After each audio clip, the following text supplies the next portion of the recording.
Бұл видеода сіздерге мына қыздың үстіндегі көйлектің түсін қалай ауыстыруға болатынын көрсетем. Қызылға немесе көкке, басқа да цветтерге ауыстыруға болады. Ол үшін корректирующий слойға басасыздар. Бұл жерде Solid Color деген таңдайсыздар. Орысшасында цветность деп тұрады, қателеспесем. Бұл жерде цвет таңдаған соң, мысалы сіздерге қандай цвет керек, соны бірінші таңдап аласыздар. Мысалы, допустим, фиолетовый или розовый. Фиолетовый алып көрейік, фиолетовый таңдайық. Окей дейсіздер. Келесі біздің қадамымыз маска слойға өтеміз. Мына екінші ағына өшерге бізге қара цвет құю керек. Қара цвет құямыз. Біздің суретіміз қайтып көрінеді. Бұл қара цветке бояғанымыз бұл таңдалмай тұрған дегенді көрсетеді. Ал егер ақ цвет болса, ол таңдалып тұрған жерді көрсетеді. Оны бұл сабақтың соңына қарай түсінесіз. Қазір менің қадамдарыммен бірге жүре беріңіздер. Келесі қадам біз мына қыздың үстіндегі көйлекті белгілеу керекпіз.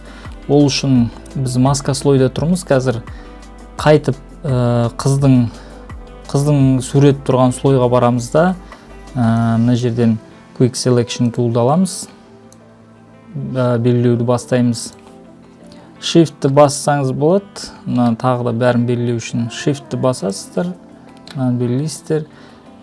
Қыздың үстіндегі көйлек белгіленді. Келесі біздің қадамымыз мынау слойға барасыздар. Слой маскаға барған соң оң жағын басасыздар. Fill-ді басасыздар.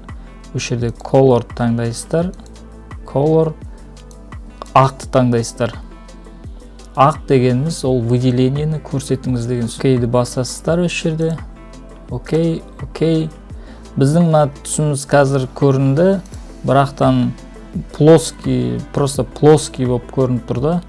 Сол үшін ең бірінші выделениені алып тастайсыздар. Выделениені алу үшін 4 бұрышты выделениені алып бос жерге, кез келген жерге бассаңыз болады. Немесе мышканың оң жағын басасыздар да Deselect'ті басасыздар. Орысшасында убрать выделение деп тұрады, қателеспесем. Deselect'ті басасыздар, выделениені алып тастайды. Енді бізге наложениені таңдау керек. Наложениені таңдау үшін слойларға барасыздар да нормалға басасыз.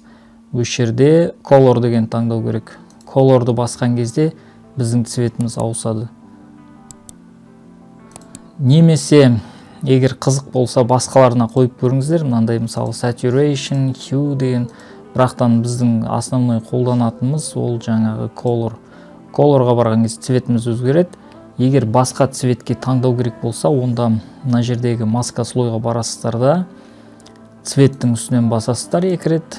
Осы жерден кез келген түсті таңдау. Мысалы қызыл болсын, жаңағы немесе көк болсын. Мысалы мынандай жасыл түс болсын, мынандай темный. Кішкене темныйлау алсаңыздар, кішкене более реальный болып көрінеді. Егер яркий болып бітсе, яркийдің өзі де болатын сияқты болайын. Мынандай темныйды алып көрейік. Мынандай жасылдың мынандай цветін таңдасақ болады. Өзіміздің фиолетовый әдемі сияқты. Окейді басасыздар. Осымен біздің цветіміз ауысты. Мына жерге қарасаңыздар, бірақтан мына жерде қыздың шашы боялып кеткен. Оны алып тастау үшін мынау слой маскаға барасыздар да екіншісіне басасыздар.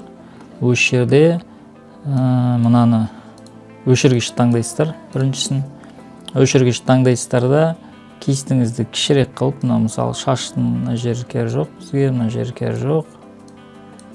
Өстіп жайлап өшіре бересіздер. Егер мынандай түсті бояу керек болса, мысалы мына жерлерін онда үлкейтіп аласыздар. Слой маскада тұрады. Ол үшін кисті таңдайсыздар да осы жерден қара емес, ақ түсті таңдайсыздар. Ақ түсті таңдайсыздар да мына жерді жайлап бояп шығасыз. Мына жерді мысалы болады кішкене бояуға. Сіздер асықпай бояйсыздар. Мен әшейін сабақ болған соң жылдам көрсетіп отырмын. Көйлектің түсін өзгерттік. Сіз өзіңізге керекті түстерге өзгерте берсеңіз болады. Біз қазір слой маска жасап алдық. Мына жерге кіресіз да жаңа керек түстерге өзгерте бересіз. Окейді басасыз, болды осымен. Осымен сабағымыз аяқталды.